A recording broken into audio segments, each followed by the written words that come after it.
A day in my life as a 24-year-old here in abroad. So for today's video guys, challenge natin magtatagalog ngayon, okay? So ngayon, nandito tayo ngayon sa Food Village. Dito sa drive-thru sa Mazar Track Cafe. Okay, mag-coffee muna kami, magkakain muna kami ngayon. Hintay-hintay muna kami ng 30 minutes, sabi ni Kabayan. So, nag-video-video muna kami. Yung ganyan. So, nandito kami dito sa drive-thru. Nag-picture-picture sila. Ay, Tagalog pala tayo. Nag-picture-picture muna kami. Pero hindi ako kasali. Sila muna. So, ako, nag-video-video muna ako dito. So, dito, nag-start na kami. Hindi na ako naka-video dito dun sa entrance. So, dito muna kami nag-video-video with one hand. Sila, baguhan pa lang. So ma-out of balance pa sila. So, ako, same din, pero we try our best. So, ito, na-video-video muna kami.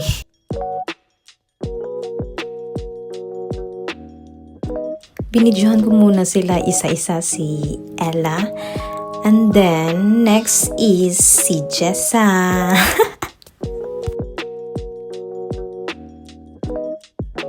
Nandito na kami sa start talaga ng meter.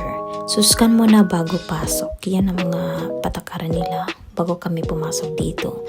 So, nag-start na kami. Yan, binidyo ko with one hand. Joke lang.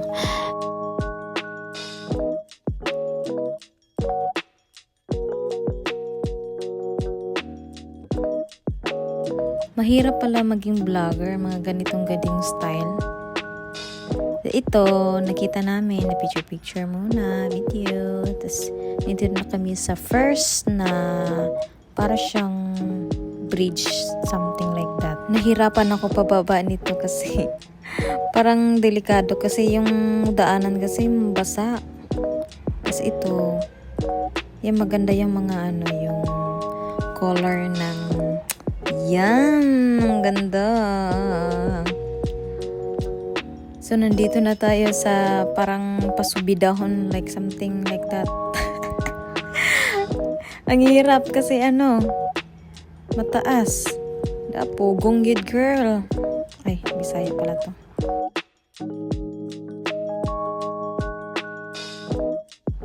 Mira, okay na. Ay. Okay na pala. Yan, video.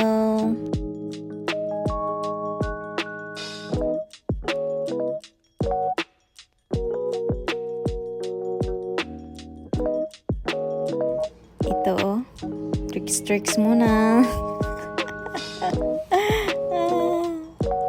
Okay, here we go. Number 2. Number 2 na bridge na tayo, guys.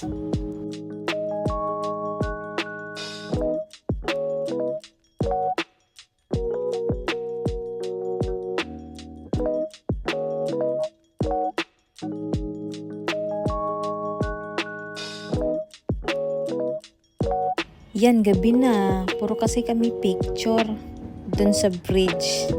Kaya nagkabihan kami. Yan, pabidyo-video muna.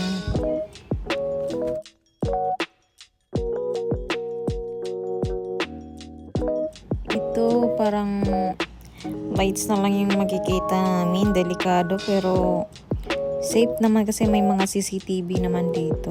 Chine-check ng mga security. Tapos andito na kami sa yung bridge. Last bridge bago exit. So yun, nakarating na kami. Thank you for watching. Bye!